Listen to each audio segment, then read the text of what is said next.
Welcome back to the Atmosphere Electric. There's Fran and Rich. How are you, bud? Yeah, I'm not too bad, mate. You? Very good, mate. Week full of football. It feels like every night there's been some quality games. I want to start with the European stuff. I think it's fair to say that that was two very high level games of football that were thoroughly enjoyable, wasn't it? And actually, it shows maybe that the Premier League isn't quite at the level that we think it is at the very, very top end, at least. I think it also shows that the foreign leagues and the teams in them now have probably got a bit more excitement about them as well. You know, there seems to be a lot more flair within their teams, and some of the individuals that they've got have a lot more flair and just attacking ability, especially attacking ability. I thought the Arsenal PSG game just showed you a team that's been coached a lot versus a team that's, you know, let off the leash, allowed to flow, got flair running throughout it. I know exactly which team I would sooner watch in a league, and you know, you get the Farmers League thrown at teams like PSG and stuff like that, don't you? Some of the players that they've got would absolutely tear the Premier League to bits. And they have, right? They've beaten Man City, they've beaten Liverpool, and now they're beating Arsenal. Albeit not necessarily gone through, but they're beating Arsenal in a 90-minute game. And like you say, I've just the levels to the game. I thought sort of defensively and offensively, both games were at levels that we haven't seen in the Premier League this season. Both really, I mean, the Inter Milan, or sorry, the Barcelona Inter Milan game, I thought was one of the best games I've seen in a very long while. Both in terms of the difference in styles, in terms of the goals. I thought some of those goals were fantastic. You know, the Rafinha shot from the corner, obviously, it ended up coming back for the goalkeeper, but at the time, it was like, wow, what has he just done there? It was a great game of football, wasn't it? You would be absolutely gutted if you're Rafinha and that gets given as an own goal. You'd be like, goal. come on. It's no goal. But what I mean, when he hit it, I went literally out loud, went, whoa, like what a strike. So it was a great game. I was more surprised that Barcelona scored 3 goals against Inter. Like, I messaged you at 2-0. I was like, tie over. Like the way that they defend, and you know, the low block that they get in, they don't allow any space in behind. Like, I was surprised that they scored 3, but yeah, that was one of the best games of football I've seen in a long time. Yeah, but your point about attacking output for me, that Kvaratskhelia, Desiree Doué, and Yamin Lamau showed us, and to be fair to Thuram as well. I thought, you know, obviously Dumfries was playing as a wing back, but I just, all of them sort of excited me and got me off my seat to a point where I really hasn't happened in the Premier League this season massively for me in terms of that wing playing, beating a man one on one. I thought it was fantastic. Who can you name a single player in the Premier League that's of that sort of not even the level, similar style, like a Kvaratskhelia, like a Yamal, like a Doué, like you've mentioned. The only one that's come close to that in terms of numbers is Salah, but he's not that type of player, is he? He doesn't get the ball and dribble by 3 players and you drop a shoulder. I genuinely, the only one that sort of comes close to me is the Doku. He's the only sort of one that I could think of who's of a similar mold, but he's not of the level.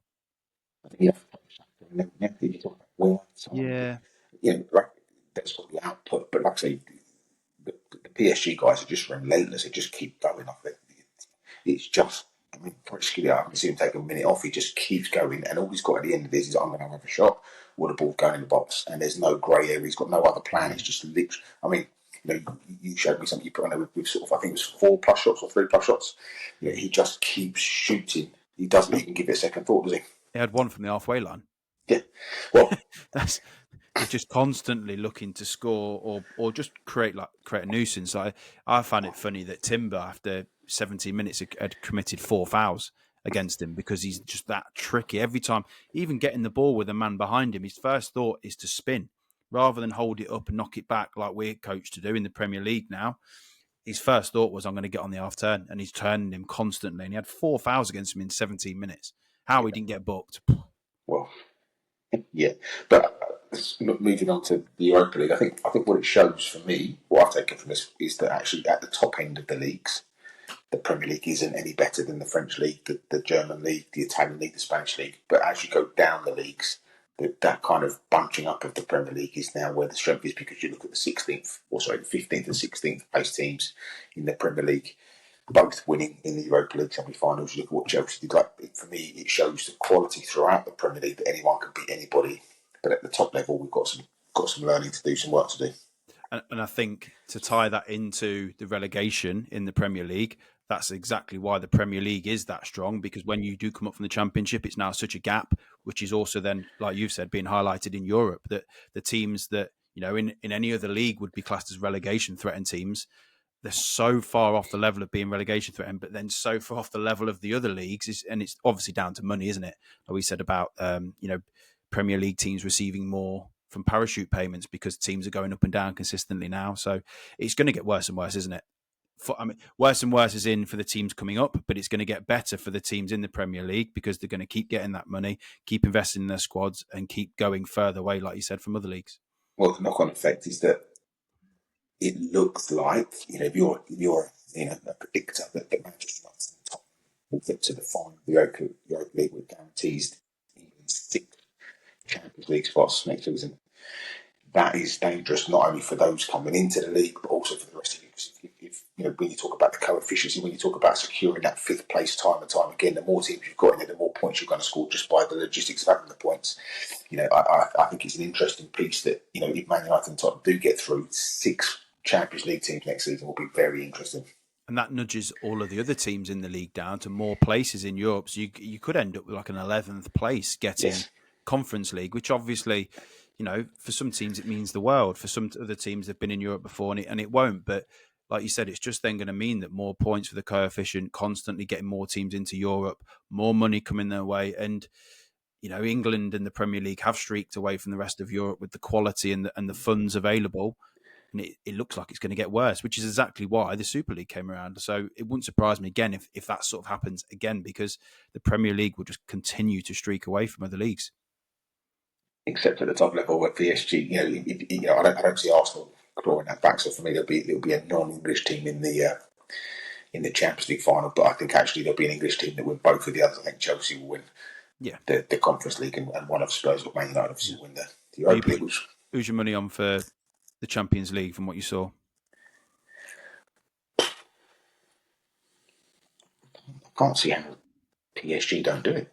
I'd agree. I mean, I've obviously got a bit of interest in it from a bet that I had earlier in the season. But from what I've seen, I think PSG look the best offensively, can hit you on the break. They've got different ways of breaking you down as well. But I think defensively, you could probably say Barcelona are comparable offensively, but defensively are nowhere near the levels of PSG, and vice versa for Inter Milan. I think you could say defensively they're probably just as good as PSG, but not as good offensively.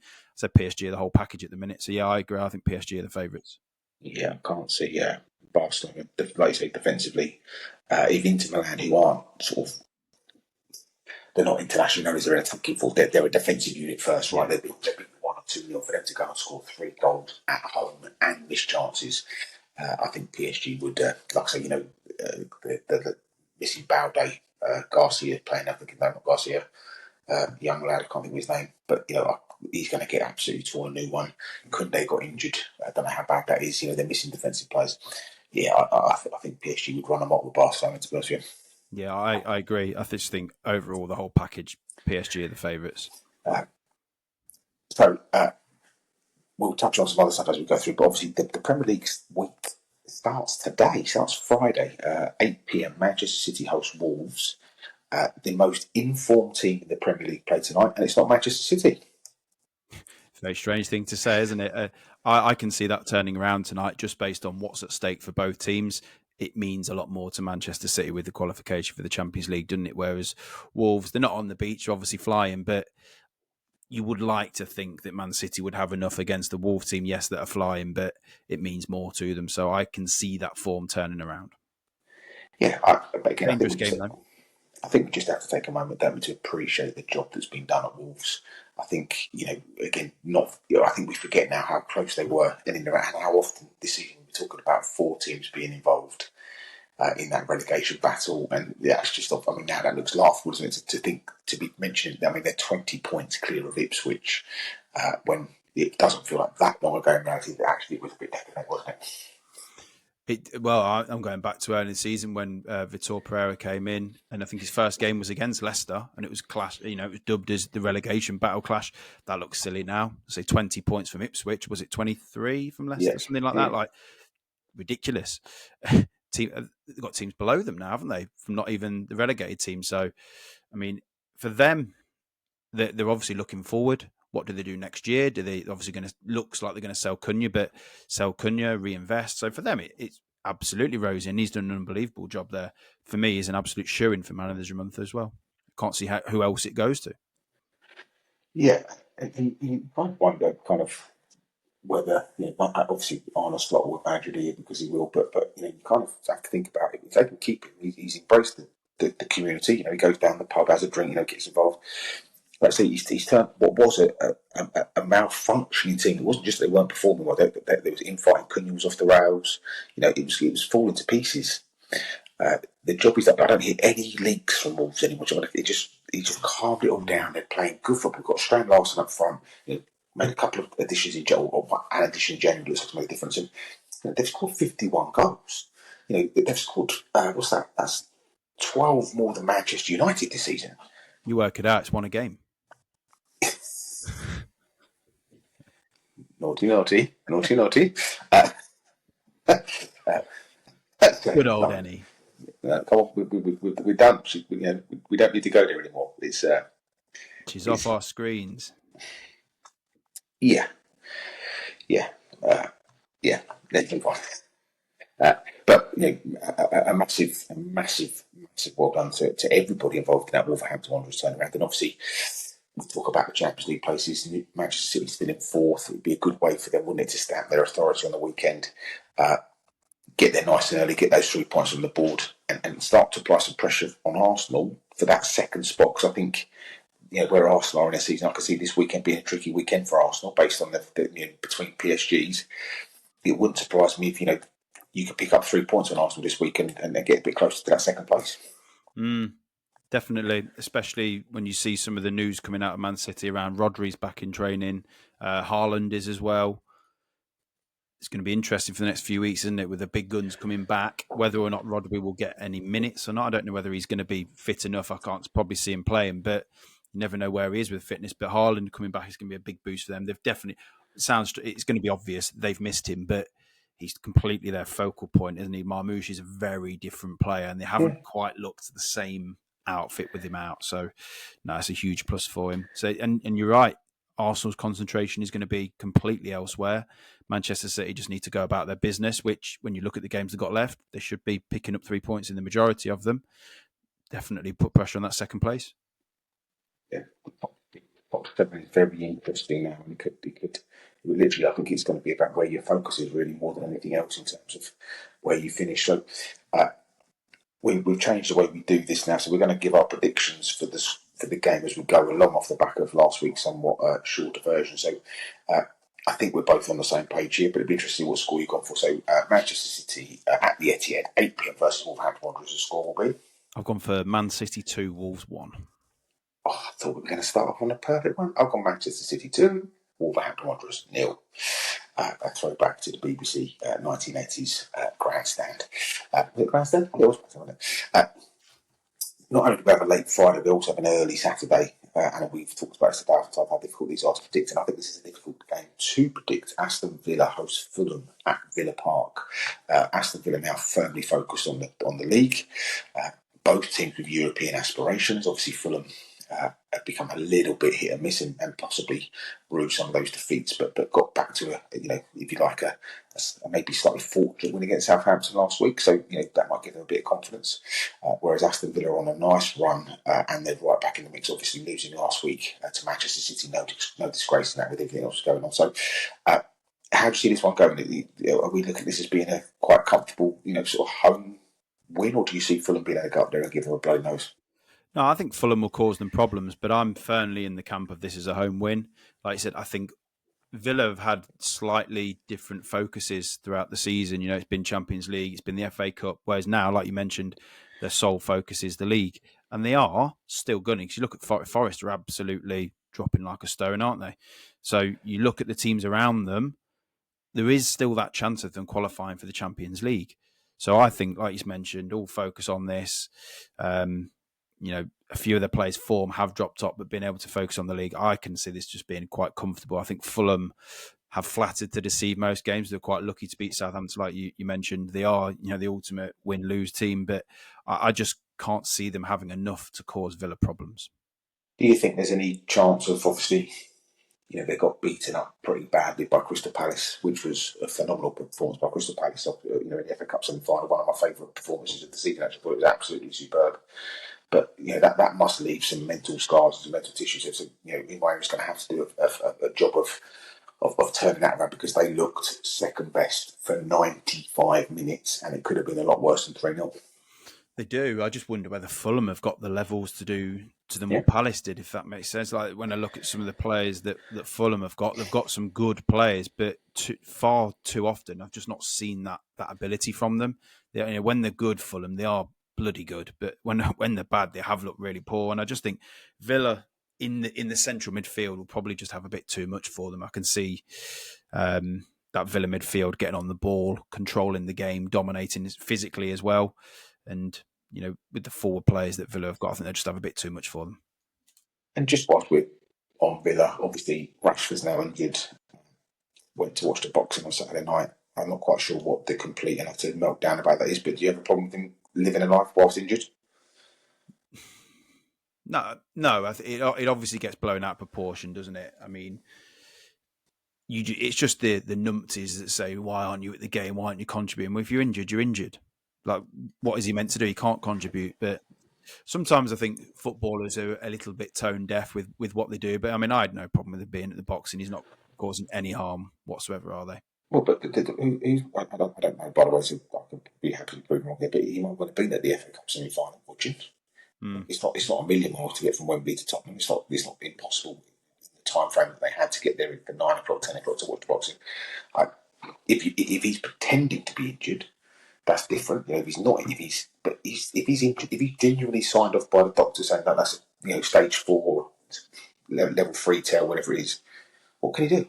Why would you not go to the bar? I don't get what we want from these people. Like, get over it.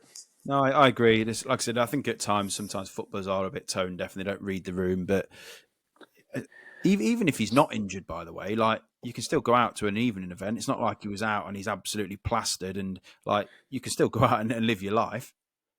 Yeah, I don't know what we want from these special.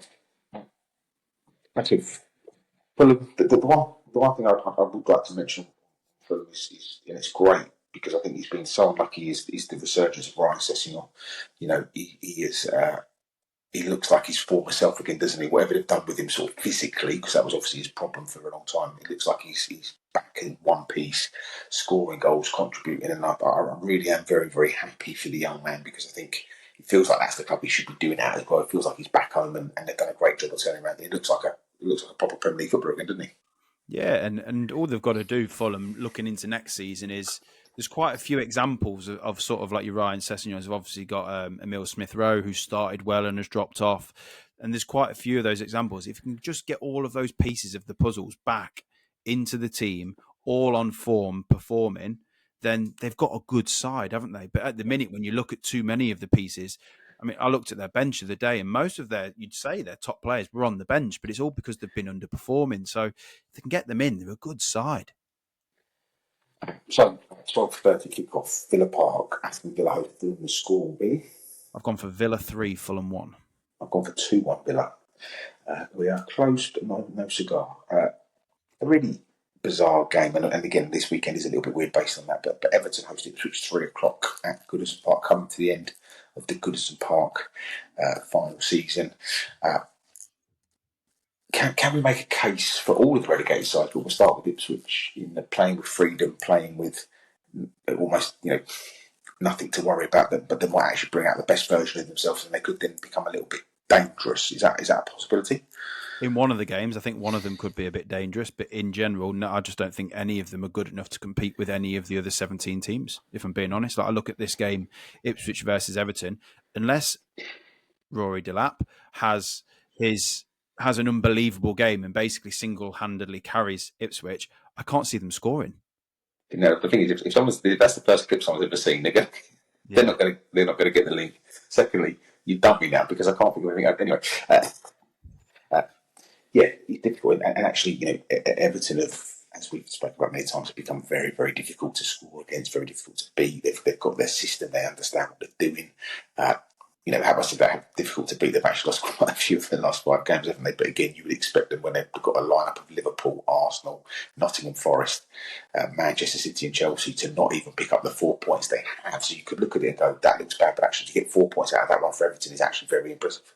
Yeah, and on the Ipswich front, yes, they're down, but I mean, you look at Liam Delap. He's got a 30 million release clause, I think it is, and the rumours are that pretty much 15 clubs in the Premier League have all said that they're interested. Which why would you not? He's got nothing to play for, really. It's not like he's playing for a move to a club. Everyone's in for him already, so he's got no motivation to go, "Do you know what? I'm going down here. I need someone to come and sign me." So their best player will have no motivation. So I can completely see that this is an Everton win. Like you said, Everton, even though you look at the form, have played well. I thought they were a better team against Chelsea last week. Yep. Like, shouldn't have lost that game. So, yeah, I'm going pretty comfortable home win. Yeah, and just on that point around Liam's release clause, I think it's a really important point for young players to not set your release clause too high. That then means that the club have complete control of where you go and when you go. At 30, it won't go for 30 million. That would be where the bidding starts because it's offers above 30 million that get accepted. So then Team A will come in, and so we'll end up nearer the 50, 60 million pound mark. But the fact that it's set at 30 million gets everybody interested, and that's what drives the price up. So it's that people far too often get wrapped up in it's 120 million pound release clause, which means you can't go anywhere unless the club allow it. This is the way to do it. I think it's also a valuable lesson for young footballers to go to a team that has been promoted or go to a lower level rather than go straight in at Arsenal. Like he wouldn't have, if that's the case. I mean, Arsenal's a bad example because he probably would have started, but another team going there, even Man City where he came from, you're not going to get the minutes. Like that season, yes, they've been relegated, but that season has done him the world of good. His stock has double, tripled. He's now going to be going to, you'd like to think, a Champions League team where he's already proven he can do it in the Premier League. Like that move has been fantastic for him. Like he's not lost anything. If there are 6 teams in the Champions League next season, 40% of the league are going to be Champions League teams, so you can probably guarantee that that's the case. Mm-hmm. And why would he not? Because they'll be interested in it. And again, you've mentioned it for me. If I was Mikel Arteta, I would be doing everything in my power to get that young buck to sign for my team. That I'd be dancing around that like you cannot believe. I think he'd be a great fit there as well. Just makes perfect sense for me. Makes perfect sense. But again, what do I know? I'll bow to their greater knowledge. And obviously, of course, it's his journey as well. But for me, I would be all over exactly that. So again, I think we're going to be very similar on what we think this is going to be.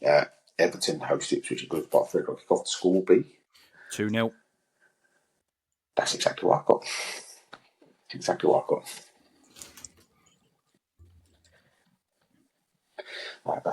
what I've got. So I'm not going to use the word that you use because it might be offensive to some people, or lots of people, or everyone. But Leicester. Am I not allowed to do it? Well, that's your call, mate. But so Leicester host Southampton at the King Power, 3 p.m. Saturday. Relegation derby. I'll call it. I'll leave you to do it. I don't know where to go with it. What are we playing for here? Are we playing for pride? Are we playing for? I mean, Southampton are playing to not be the lowest point scorer in Premier League history, right? So does that give them the edge because at least they've got something tangible to hang on to? So I've got one angle at this with a couple of reasons. One is exactly what you've just said. Southampton, it means a lot more to them. They're still rooted to the bottom of the table. From what I've seen of Leicester, there's a slight possibility that Southampton could not end up bottom with a few results here and there. But and also, like I said, they're trying to get away from that derby record. They need one more point. I think from what I've seen in the last few games, though, is Southampton have fought in the game still. Like I said, they were very unlucky last week. They've not really been I can't remember the last time they got battered, if I'm being honest. Like they have been in games and just been getting beat. Leicester, on the other hand, to me, are the worst team in the league. So for me, I think this is a great opportunity for Southampton to put 3 points on the board. I think they're 2-1. I think they're a great bet as well, personally. Like I say, if you're going to say to me, have a single, I'd be looking at Southampton. I don't want to. They're in my £5 challenge, mate. I completely agree. I think that this is a real opportunity for Southampton. I don't think they'll catch Leicester, by the way. I think that's going too far. But I take on board your point. I think this would be, if they were to get it, I think this would be their last win of the season. But again, a really, really important one, an opportunity to do it as well. Like, if you had to get 3 points anywhere right now, you'd want, obviously, to go to Leicester, right? That this would be where you want to go. So I do see this actually being an away win. Yeah, I agree. I mean, on the flip side of that for Leicester, if you want anyone to come to the King Power when you're on a run of 9 games without scoring, it's Southampton. Well, so Spurs, yeah. It's a fantastic opportunity as Leicester, one, to score a goal and end that run, not extend that record that no club wants, but it's also an opportunity to win the game. So I think this is a really interesting game, even though there's nothing on it, and the quality is going to be pretty poor. It's an interesting game because you should see two teams evenly matched going at it, whereas before they've just been so far off the levels that they've both been getting battered. So it should be an interesting game. I'm expecting some goals as well because both teams are defensively are League One standard. From a Leicester point of view, I know that there's some injuries, so Ruud van Nistelrooy's come out in the press and said expect to see a lot of the kids on the bench. So hopefully some of the academy players get some minutes there as well. It'd be great to see some of the Southampton lads like Diblin. I think he's fit playing and seeing what they can do to a team like Leicester who are very poor, and seeing what level are you actually at. You should be dominating the game if you're of that level. So, yeah, El Canus and Diblin, it'd been good to see them playing against these couple of teams to see what levels they are actually at, because they're the shining lights in the team. Let's see if they can go and dominate the game. Both playing for a move, right? But before we move on to the result, I think it's only right. We just drop a pin in there and talk about Jamie Vardy in terms of, since we were last on there, he's announced his retirement, which obviously was a bit of a wrench for, I think, all Leicester fans. And I think the best thing that you can say about Jamie Vardy not being a Leicester fan is that everybody else hates him, and that's because he's been so bloody good for so bloody long, and he's a wind-up merchant. That he's one of them. You put him in the same bracket as Robbie Savage, don't you? Like, if he's on your team, you absolutely love him, and if he's not, you hate him. And I'll never forget the goal scoring streak he went on whilst Leicester were doing the bits they were doing. He's been an absolute credit to the league, and he's done a phenomenal job in a team that stayed there as well, didn't take the transfer when he could have taken a transfer. I think he obviously goes down as a Leicester legend and a Premier League legend as well. Well, he is Leicester's greatest ever player. I don't think there'll be any surprise that as soon as he does leave, there'll probably be a statue built of him. He cost £1 million, came from non-league. Like, his story just won't ever be replicated ever again. He's the last one of the Premier League team to leave, so it's the end of an era for Leicester as well. Obviously, being relegated, but then losing your greatest ever player, like it's gut wrenching for them. But no Leicester fan will ever want to see him in another shirt. But if anyone's earned the right, it's him. He is a Premier League icon as well. When you look at the amount of goals, like, I don't think people realise the levels that he's actually held throughout his career. And he's 38. And I know, Leicester have been poor. He scored 7 goals this season. 38-year-old carrying the team by himself, like, that's still a really good return. So I've heard rumours of him still wanting to be in the Premier League, and I've seen people laughing. I genuinely believe that he would still do a job for the Premier League in a club that gives him 20 minutes here and there, coming on and using him correctly. He would still score goals. Yeah, no, I agree. I completely agree. So yeah, hopefully he'll get the send off whilst he's still there that he deserves. I'm sure he will. I'm sure there'll be some kind of emotional send off on the last home game of the season, if nothing else, which is the least that he deserves. So in terms of the score, you think the score will be? I think the score will be Leicester 1. We scored a goal. Southampton 2. Okay, I've gone slightly bigger than that. I've gone 2-3. I think it could be an entertaining game, especially with some youngsters on the pitch. That could be an entertaining afternoon. Talking of afternoons, we move on to Arsenal against Bournemouth at the Emirates. This one is the evening kickoff, I believe. Let me just 5:30 kickoff. I think this is a horrible fixture at a horrible time for Arsenal, and I get a sense, if I'm being honest, they might rotate quite heavily for this one. I definitely think they'll rotate. To me, I still think they'll just have enough. They've looked pretty decent recently, Arsenal. So even when they have sort of rotated, they've been in form. Like, I still think their performance against PSG, even though they did get battered, I still thought they put up a good performance by the way that they play. Like, they created some good chances. So yeah, I personally think this is a home win, but I can understand why people think they could rotate the whole team and that Bournemouth could beat them. Bournemouth have just, again, too up and down for me to be able to put them in a £5 challenge or something. I just think Arsenal might have, because the players that they've got coming in, Ranieri and stuff, who aren't been getting game, are still top draw. Yeah, so I have got them in my. I'm in Bournemouth just because if Arsenal still have a chance of winning the league, different. Yeah, I I, can I, 100% see the angle. I think that I do think they're going to have enough to finish in the top. So I don't think yet they're worried about looking down. They're not looking up. And 1-0 is it's close enough for you to think you've got a chance of turning it around. Yeah, of course, mathematically and technically they do.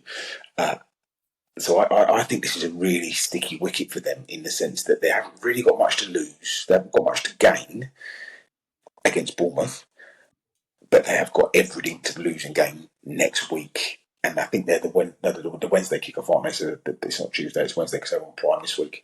So, they've got the extra day. But for me, I see this being Raheem Sterling. I see it being... I was just about to say, the one person is, do you think Saka's going to start? For me, he's going to be wrapped up in cotton wool. Wouldn't surprise me to not even see him on the bench. Yeah, again, I could be wrong. It'd be very interesting to see the team sheet. And of course, the problem with this kind of conversation is that we're seeing it without the team sheets. And if Arsenal go strong, then I would change my opinion. I'm basing this purely off the fact that I'm predicting that they go weak and they drop players out and you see a completely different 11. Yeah, I've gone with the same sort of mentality, but I think you'll see people like Sterling, obviously, but Nwaneri, those sorts of players who I still think are going to be good enough to cause Bournemouth problems. But I agree with you with the angle. I mean, what are the odds on Bournemouth? They're long. They're longer than they should be, if you ask me. 23-10, yeah. So I've already gone with a couple of biggies, so I didn't want to chuck in too many to cause it a risk, but I can completely see the angle. And actually, it could turn out to be a steal, couldn't it? Oh, by the way, mine's a biggie this week. I've only got 5 teams, but it's a biggie. I've got 3. I've got 3, and mine pays 20-1, so mine's pretty decent as well. Yeah, mine pays 47. 47 to what? I'll make you Delvoy. Or Rodney. Probably should have Rodney, shouldn't I? Okay, I mean, look, and obviously, like you rightly said a minute ago, Arsenal did create some chances. Obviously, the goal that was disallowed, it was very, very fine margins. They are still causing teams problems, and this will all be about what team they put on the pitch for me Saturday night as to which way this goes. But you think the score will be? I've gone for Arsenal 2, Bournemouth 1. I've gone for the exact opposite. I've gone 1-2. Yeah, wouldn't surprise me. I've gone 1-2. The next team in my £5 challenge play at the GTEC Community Stadium and they kick off at 2:00 on Sunday. Brentford host Manchester United. I have a feeling there could be a very, very different Manchester United team on the pitch that was last night. I think there's a betting angle of some of these teams that actually you can sling them in, even if you put a quid on some of them. And if you went for, in your head, not the logical pick, but actually did a bit of thinking, I think there's like you've probably done with your £5 challenge, there's a big acca here. I haven't put them in, but I think Brentford are a cert to beat United. They will 100% rotate. They've got absolutely nothing to play for, obviously, except the Europa League. Brentford are a very, very good side, as proven just beating Forest. I think this is an absolute banker of a home win. And they are heavy favourites as well. Brentford 8-13, Manchester United at 19-5, so essentially 4-1. Let's let that sink in. By the way, Manchester United are essentially 4-1 to beat Brentford. What crazy matrix of a world we're living in. Unheard of, but it is also the situation of what the league being done and dusted in the European is through up. So you got that extra complexity, haven't you? But when you look at some of these fixtures, and I look down the list, and I think I can feel a big prediction coming on, 8 out of 10, something like that. There just looks a lot of them that you can nail in. We did it last week as well. What did we get? Last week was pretty close as well. 1, 2, 3, 4, 5. We've got 5 out of 8. So it's getting there. This has got the potential. Yeah, and again, the more I think of this, I don't think Thomas Frank is the Brentford manager next season. And you know what? I thought the Bodo Glimt manager looks like, to me, the sort of manager who should be the next Brentford manager. Is he something Nilsson, isn't it? Yeah. Yeah. Do you know why I don't think Thomas Frank will move? I genuinely think there's snobbery around about him. I think that lots of people have a good opinion of him, but I think they're almost using the Brighton sort of to Chelsea and then going, oh, are you the good are you a good manager at Brighton because of the structure, or is it because you're a good manager? And I think he's being pigeonholed a bit. I generally don't think a big team's going to come in from it. It's snobbery. I think it's absolutely ridiculous. And it's interesting. I think the messaging and the PR that comes out of Brentford now is very much about what he does behind the scenes in terms of with the players and how he gets them to act and interact with each other. And I think actually what he's doing there is whether it's by design or whether it's by luck, is actually showing that he's more than just a 3-5-2 merchant, because he can actually set up in a 4-4-2, a 4-3-3, a 4-2-3-1, a 3-5. Like, he is an exceptional manager doing an exceptional job. And again, I keep forgetting that they lost Ivan Toney this year. Like you've got Jan Visser scoring goals for fun. He's what a player he is, by the way, as well. Right. What an effort he has done to get Brentford to where they are with what he's got. And it not be surprising. And you mentioned years ago, I'm going all on Brentford to beat Nottingham Forest. And they did, and it's not, they haven't lost in 4. Drew with Chelsea, drew with Arsenal, beat Brighton, beat Nottingham Forest. They're banging form. They're arguably, one of the form teams in the Premier League. They're doing a phenomenal job. Love watching them. Yeah, and then you look at United. By the way, what a surprise that was, them winning 3-0 last night. But you look at United, like you said, 100% will rotate. They've got absolutely nothing to play for. There'll be a few kids on that pitch, no problem. 8-13 is actually a bit of a bargain price, isn't it? Well, Manchester United have only scored 2 goals in the last 4 games as well. They're not scoring goals. And by the way, they're within a 4-1 defeat. This is going to be, for me, there's a couple of absolute feelings this week. If you don't do anything else, for the West Ham double. Well, I wouldn't be touching West Ham with a barge pole. They are pants. No. They've got their. No, I'm telling you now, mate. Brentford and West Ham double. Do it. I think so my £5 challenge isn't far off the double that I would have picked, which I'll tell you in a bit. But I think there's another team which I'll be putting in ahead of them that I think are an absolute cert. Well, yeah, I think both those we'll get to my banker in a bit. Well, yeah, I think there's a few bankers this weekend. I said bankers. So I guess we're just deciding what the score will be from the 2 o'clock kick on the GTEC Community Stadium. I think it'll be Brentford 2, United 0. That's exactly what I got. That's exactly what I got. Now, one of the hardest games to predict this weekend for me is the next one at the American Express Stadium. Banker of the week. Really? Yeah, Newcastle. Brighton have been so poor recently. So poor. Picked up a very lucky win. They conceded 2 goals to Leicester. They look so poor, and Newcastle are absolutely flying and gunning for that Champions League. But I think Newcastle, at 13-10, they're one up it slinging in. I think they will absolutely batter Brighton. Maybe they've done research. I've got Newcastle going, by the way, so I'm not surprised that I found this one. Maybe you're right. Maybe I'm looking at pre. I think when you look at the names of the teams, Brighton are a good side, but when you dig into Brighton's form a little bit, it's been so up and down. And if you take last week's late winner out, they've been awful. Like I said, conceding 2 goals to Leicester, who haven't scored in 50 years. He's under serious pressure there, and it's only been some individuals that have sort of pulled them out of games, and a lot of their individuals like Matoma and Minter have dropped off. Form's dropped off. So I just think, again, going back to it means far more for Newcastle. Their players are in flying form. That midfield 3 is arguably the best in the league. Arguably. Something. Yeah. So I just can't see anything but a Newcastle win. I think physically they'll absolutely pump them.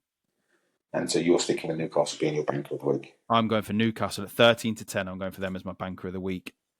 Love it. Good stuff. Yeah, no, I think it's interesting. You would have to say right now that actually Newcastle, the positivity around Newcastle is absolutely amazing. Is it? Like you say, obviously the 1 defeat in the last 5, but that was out of character sort of defeat to Aston Villa. You'd have to say that if it goes their way, they'll only be 2 points behind second. They are the team I feel that could catch Arsenal into second place. I'm not saying they will, but they could, based on their momentum and their forward sort of motion. 100%. And I think when a club like a Newcastle gets on a roll, they're very difficult to stop, because I think when I look at the other teams, they're the only team physically that I think bullies teams in that top top security. The rest of them are more passing style of plays, whereas Newcastle do get the ball down, but physically in the middle of the park, especially, they do dominate teams. So I think when they are on a bit of a roll, they can just physically destroy the opposition. Yeah, well, like I say, I'm not sure that, and again, I'm not close enough to it, obviously, based on the fact that I've forgotten how bad Brighton have been, but I'd be very surprised if they do get rid of the manager. I still think that Brighton need to kind of have a little look at where they are and they get a top half finish this season, which they're still on track to do. I think that's not a disgrace, especially when we're talking about that could well be enough to qualify for European football as well. Yeah, I think it's just another sort of tick in the box of teams that, Leicester have been that team. Brighton have done that. Brentford have also done it. How hard it is to consistently sell an asset and keep performing at a level. Now, Brighton have done that, but eventually, you'll get somebody who comes in as a replacement and they flop. You're never going to have 100% success rate with transfers. And I think you are starting to see that a bit with Brighton, is they are selling assets. Caicedo's brought in Belieber. He's a very good player, but I mean, he's 19. Like, he needs time to bed in. So I think you are just starting to see the teams that are forced to sell their key assets, how hard it is. Palace, as an example, started off horrendously after losing Elise, and they've had to tweak things and move it along, and they have obviously come back. But it's very hard to sell assets and continue to be at a level. And of course, they no longer can operate in the shadows, can they? 5 years ago, Brighton came to best. Brighton, he came for £4 million. Yeah. Now, Brighton lock up, and so that puts more pressure on the whole process, and it becomes that knock-on effect. And of course, the fans have now become, not. I won't use that analogy because that's too far, but they've become spoiled by what they've been playing and where they've been finishing. Expectations have grew, and do you know what? I some of the phrases that I've seen about some of the fans of other clubs is that, like you said, they have been spoiled, and that they shouldn't be expecting that. But it's a good expectation. I don't think it's a bad thing to, once you get to a level, to try and sustain that level. That's a good expectation. Of course, that's how the world moves on. Right? That's how we all get better. But I think you also have to understand that it's realism as well. And it's not like they're above teams that you wouldn't have expected them to be above at the start of the season, if we're being honest. And they're about where you would have said, I can't remember what our pre-season prediction, but Brighton would have been between 7th and 12th in our predictions, and that's exactly what they are. Yep, agreed. I don't think it's that much of a disaster, I'm honest with you, but again, not a Brighton fan, and maybe they see it differently. So, as I've said, 2 o'clock kickoff at the GTEC. No, it's not. It's the American Express community. He's a bloody idiot. Apologies, everybody. Don't want to offend anybody. American Express Stadium. 2 o'clock kickoff. Brighton hosts Newcastle. The score will be? The score will be Brighton 1, Newcastle 3. I've got 1-2. I've got 1-2. My banker of the week is West Ham to beat Tottenham Hotspur. It will be comfortable. It will be easy. It will be demoralising for Spurs, but it's not their biggest game of the week. It's not their biggest game of the weekend, and they won't care. Whereas West Ham, this is of course also the 17th place playoff. If West Ham beat Spurs, they will finish above Spurs, because I don't think Spurs are picking up another point all season. So for me, this is as clear a home win as you'll get all season. I have sat on the fence, so you can tell where my prediction's going, just because I think both teams are poor, and I can't see how one of them wins it. I understand Spurs will be rotating to the hilt because of Europe and those sorts of things, but it's still a local derby, so there'll be some pride in it. But I just can't see where West Ham score goals. Like, without Jared Bowen, they are toothless, absolutely toothless, and I don't think they've got enough to cut through Spurs. And I'd probably go vice versa, the other side. I don't think the way that Spurs will be playing, that they'll have enough to cut through. So it's quite a high-scoring game. I get your point.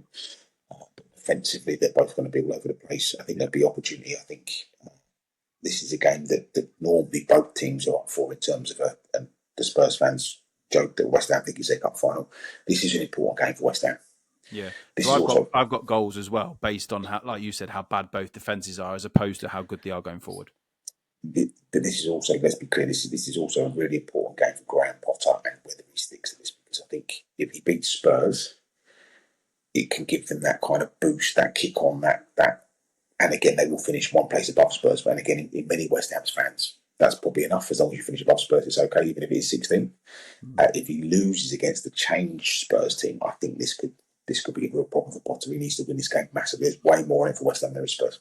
Especially when you look at his press conference off the last game, he came out and he goes, I'm fed up of positives. He was really bullish and a bit quite negative, really. He was fed up of hearing journalists go, we're building, it's positive, and he wants to see a better performance. So, I mean, if you were to say to me who's more likely to win, I would agree with you. I'll go West Ham, but I'm sitting on the fence with a high-scoring draw.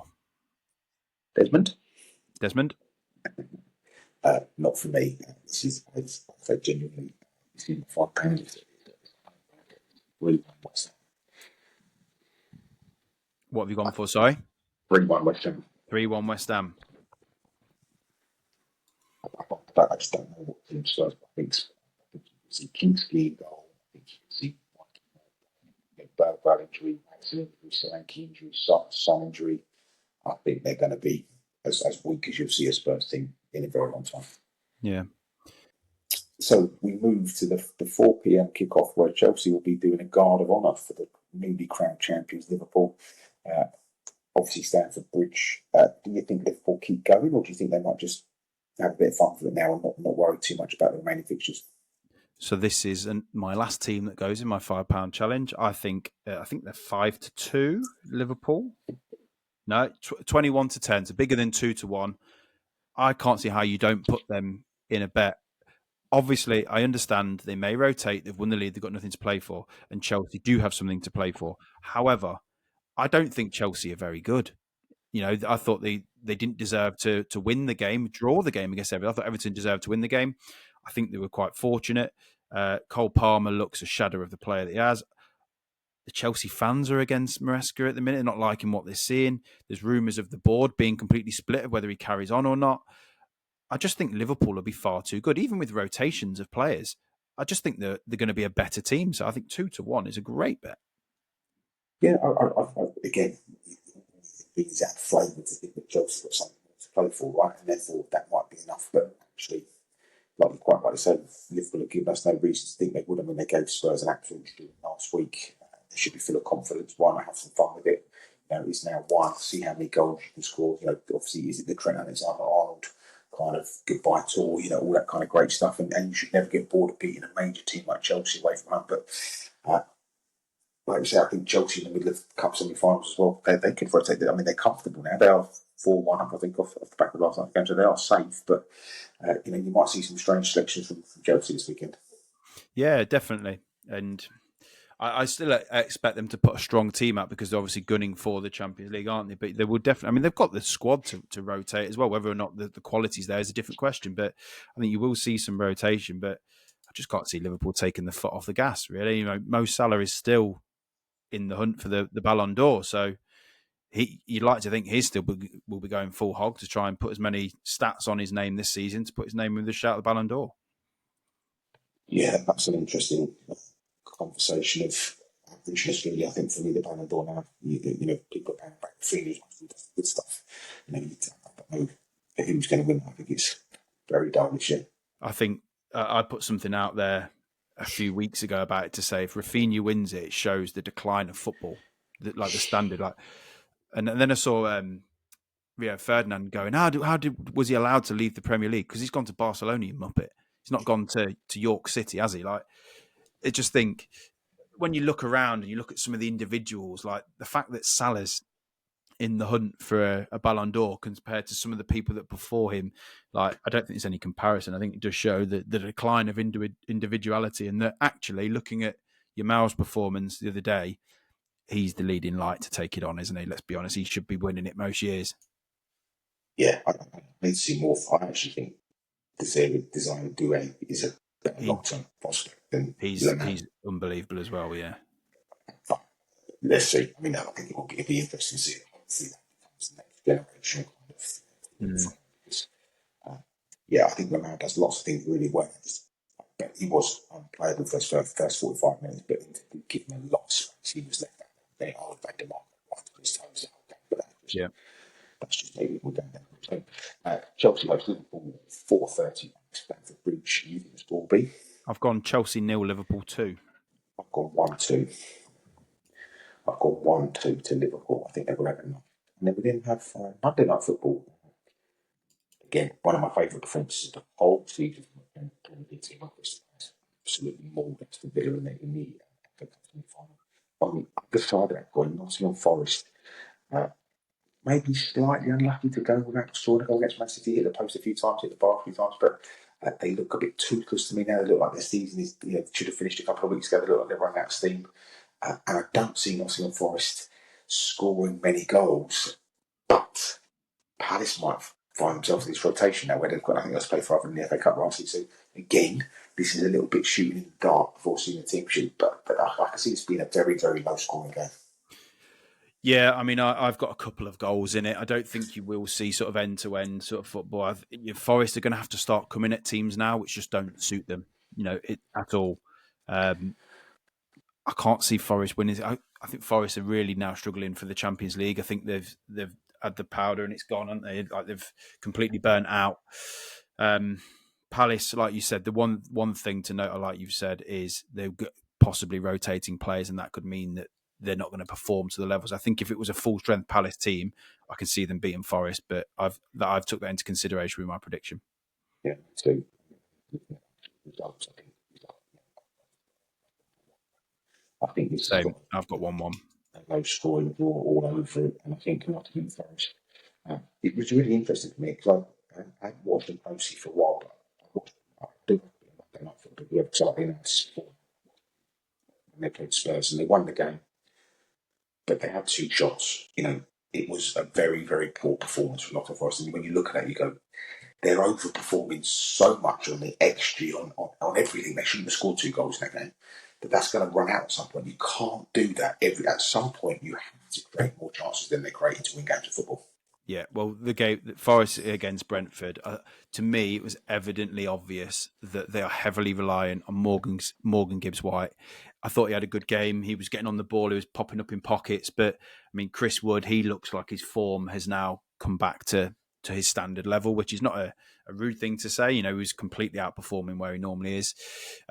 He was heavily reliant on service, and he wasn't really getting the service. There were long balls being pumped into the box. So I do think that they're starting to fizzle out a little bit. They won't get into a final and probably won't make the Champions League. So Forest fans will be hugely disappointed. But what a run that they've been on, like you said, you've got to understand where you were. People were predicting you to go down. So you've had a hell of a season. You just have to build on it from there.